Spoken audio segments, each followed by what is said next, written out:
welcome back to my channel. This is Miranda, and today I'll be doing a very quick video and I'll be teaching you how to make the reversible hair bonnet. And for this tutorial you will be needing your tape measure.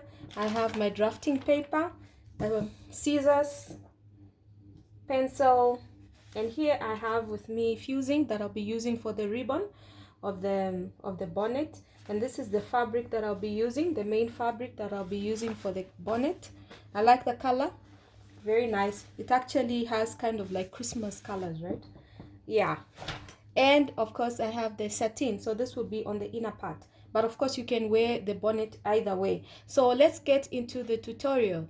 So the first thing is I'm going to show you a very easy way for you to make your template for the bonnet. And here I'll be using my drafting paper. So this is just my paper, and I folded it into two like this, and then I'm going to fold it again into two that way, and then I'm just going to measure. I think I will work with 12 inches should be fine.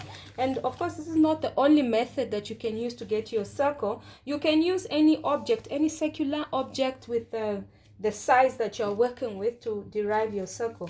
But in case you are in a place where you really don't have an object that you can use, you can just fold your paper this way as I have done, and then this is for an adult, so I'm using 12 inches. So you just mark 12 inches all around that way, so that you can derive your circle and then cut it. And it's a very, very easier way of doing things. But like I have said, there are many other ways that you can derive your circle. I just find this to be convenient. So you just mark 12 all around. Okay, and then the next thing is just to connect that. So you can go ahead, I hope that you can see this. Go on to use a marker so that it's more visible. So as I was saying, you just place your tape at the corner there and you measure 12 inches all around. You keep moving your tape like that until you get to the edge. So 12 inches is okay for an adult. And then the next thing is just for you to cut. If you want, you can connect those dots, but I think I can see clearly. So I'm just going to go ahead and cut on those dots this way,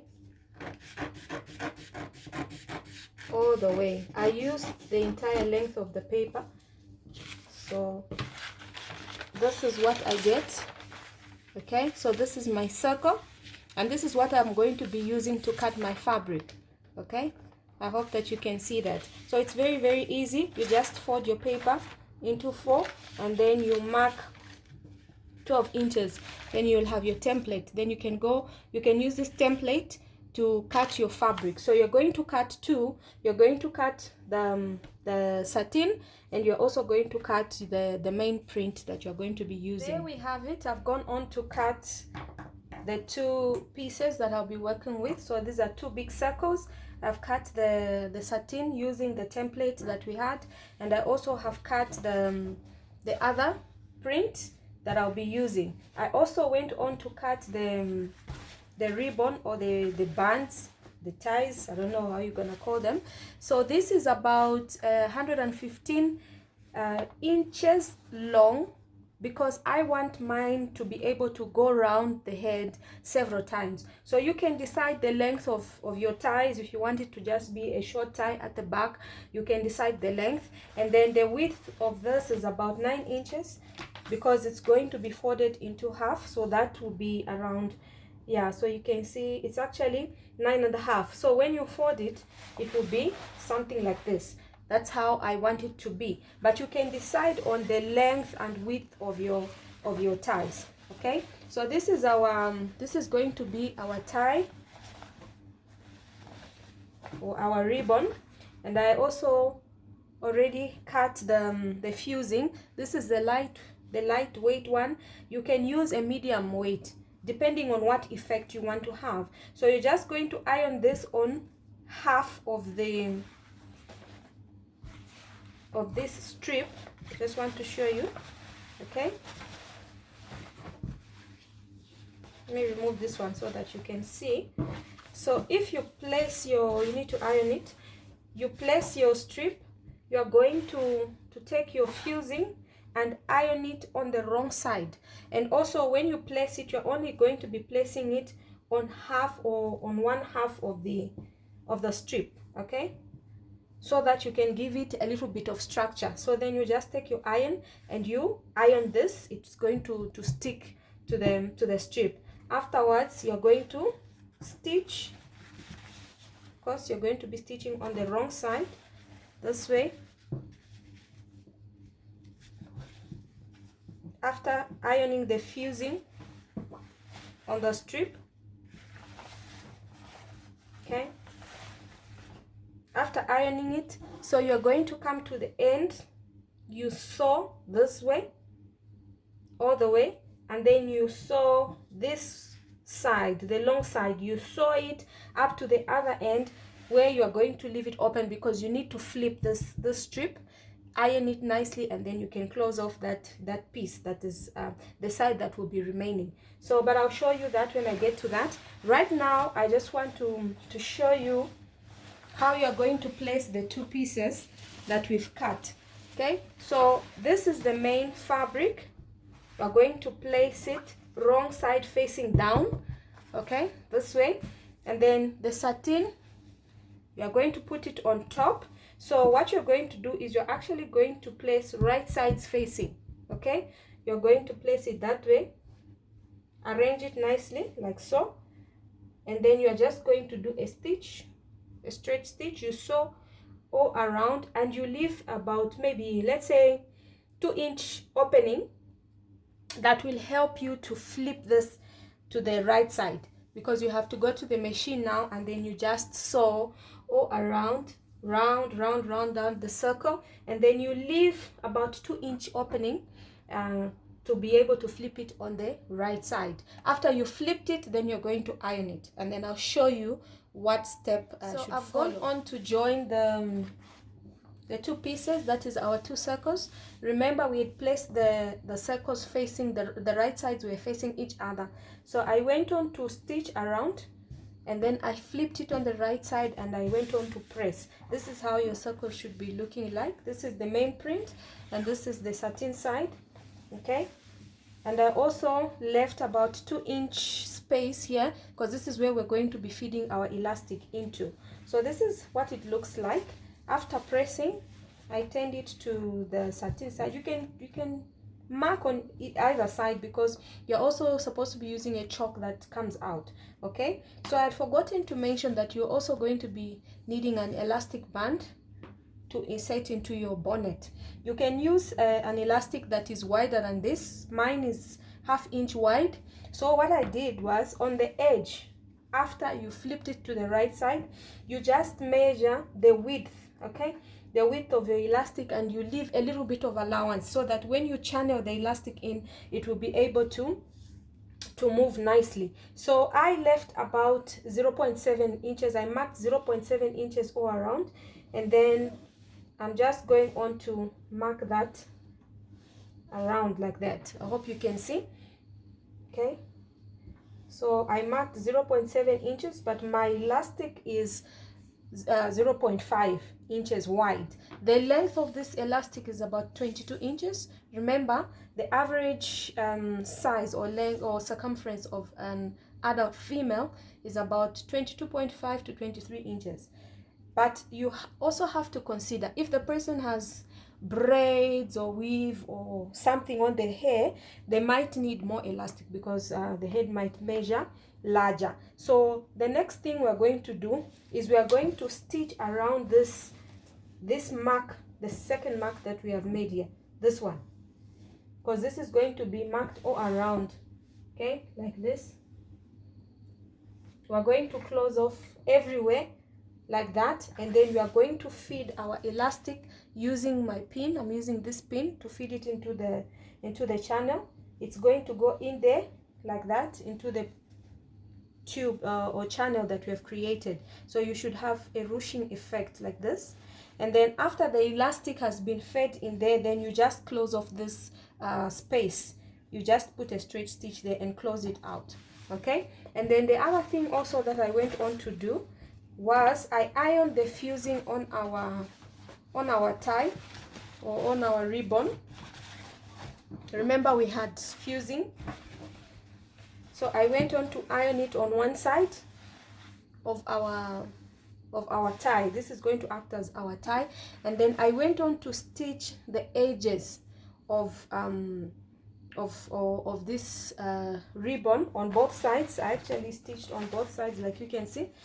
Okay, and then I made a stitch here closing off the entire opening. Hope you can see that stitch. Okay, I went on to make a stitch here, and I left also about 2 inches opening somewhere in the middle. You can leave it anywhere as long as you are able to flip. So this is where I'm going to flip this to the right side. Okay, I'm just going to use this and flip it to the right side. You can use a pin to do this, but since mine is a wider, you can see the tie is wide, so you can easily flip it to the right side. So I'm going on to flip it to the right side, and then I'm going to press. After I finished flipping it, I'm going to press the tie and close off the opening. I'm going to show you how that looks like. I'm also going to sew on this marking that we have created here, so that we can be able to fit in the elastic. And after that, I'm just going to also close off this space that I had left for feeding in the elastic. And after that, our bonnet will be ready. So here we are. I've gone on to stitch them on the measurement that we had taken, creating the elastic channel. This is where we're going to be feeding our elastic channel through. I decided to use a contrasting thread so that you can see clearly what I'm doing. But when you're making yours, please use a matching thread to your fabric so that it will look neat. Okay, so I went on to stitch it all around this way. Okay, and this is where we're going to pass our elastic. I have my elastic here, and I'm just going to feed it through the channel. Remember, we left this opening here, so you just feed your elastic there all around.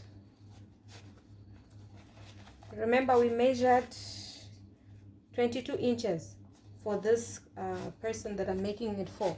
You can actually make it a little bit smaller depending on the head size, so you always have to take the head measurement, or the circumference of the head for the client or a person, or for yourself. You're making it for yourself. So you see, as you feed the elastic, it creates that ruching effect, looking very nice, and you can wear it on either side. I was also going to say that you can use a different like you can use 2 prints. You can use 2 Ankara prints, or 2 Chitenge prints, or 2 Kapulana prints instead of the satin. So it's going to give you the same effect, right? Only that it will not have satin. It will have two other fabrics there, making it look nice. So you can actually wear the bonnet depending on what you're wearing on the occasion. Maybe the colors that are on one side might be matching for one occasion, and then the other fabric might be matching also for a different occasion. Otherwise, you can just wear it on the same side. It depends on what you want to use it for. So this Christmas, maybe you can make a few of these and offer them to your loved ones.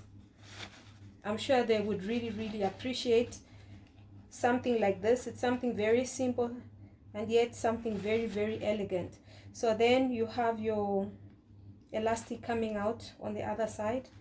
I see that my pin opened while it was on the inside, so just going to remove it and pull the other edge,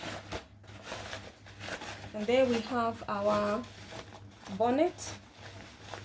So I'm just going to put my pin here as I take it to the machine before the 2 ends go into the channel. So the next thing to do is you're just going to go to your machine and you're going to sew with a zigzag stitch here, sealing the elastic band, and then you're also just going to fold this edge like that after you've put the elastic on the inside, and then you're just going to stitch here, just a straight stitch with a matching thread. Okay, and then you have your bonnet looking so nice. You can just arrange it. See, it's going to look like this on the inside, and you must use a matching thread so that it doesn't look like this. This was just for demonstration purposes. Okay, and this is how it's going to look on the outside. Okay, I'm going to stitch this up and then I'll show you how it looks like. In the meantime, I also went on to flip our tie. So this is our tie. It's 115 inches long because I want it to go around the head several times. Okay, so I just flipped it and then I ironed it, and then I also need to close off. Remember, I left this opening to help me flip it to the right side. So I'm also just going to take it to the machine and just finish up there with a stitch to close it up, and then our bonnet will be ready. Okay, so I've gone on to stitch the to close off the where we had fed the elastic. I don't know if you can see this.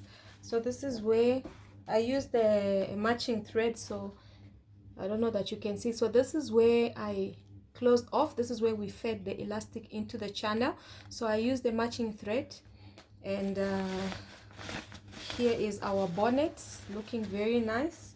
So you can wear it either on the satin side, or you can flip it to the other side, and it really looks very, very nice, right?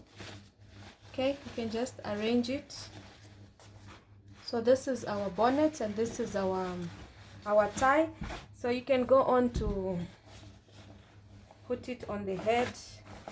Okay, so if you don't have hair, you can actually put something there, like you can tie a small piece of cloth and just put it at the center of your head, or if you have braids, just pack it in the middle and let the hair stand that way. I think it looks much better that way, unless you just want to wear it in the house like that, or you can flip it and then you can use this to tie it around.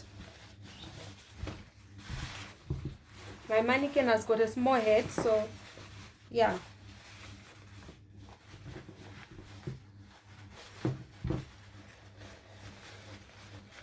So you can go on to style it the way you want. Okay.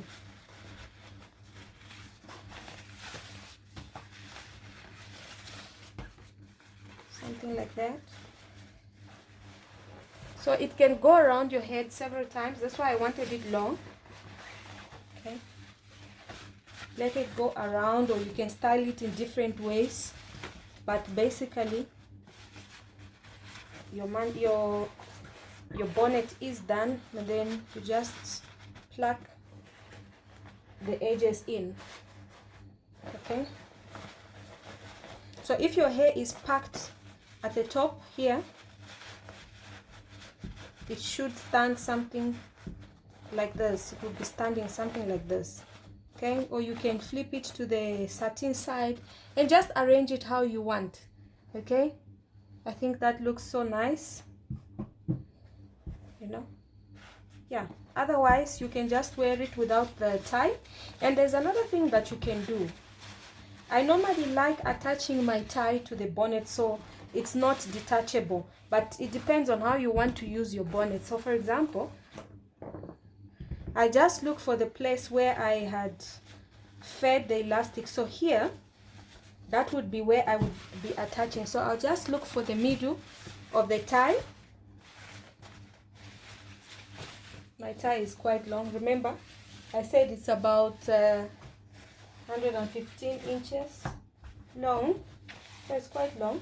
So when you get the center of the tie, you can just get the place where you want to attach it and you place it this way. and you just make just a few stitches on your machine, just from here. No, if you want, you can do all the way, but I think it's too much. So you can just come to the middle here, make a few stitches so that the tie is permanently attached to the bonnet. Otherwise, you can just leave it like that, so that way you can easily flip it and wear it without having to tie. But that is all up to you. You can wear it in different ways. You can tie it using different designs. So you can go online and look at different styles of how you can actually tie your bonnet. But basically, that's how you make one. You can go ahead, make one for your loved ones this Christmas. I'm sure they will really like it. And just share, let me see what you are able to do with it. It's a very fun project, easy, it's also beginner friendly. So share the video and tell your friends about it. So thank you very much for staying until the end of this tutorial. I'll see you in our next tutorial. Merry Christmas and stay safe. Bye.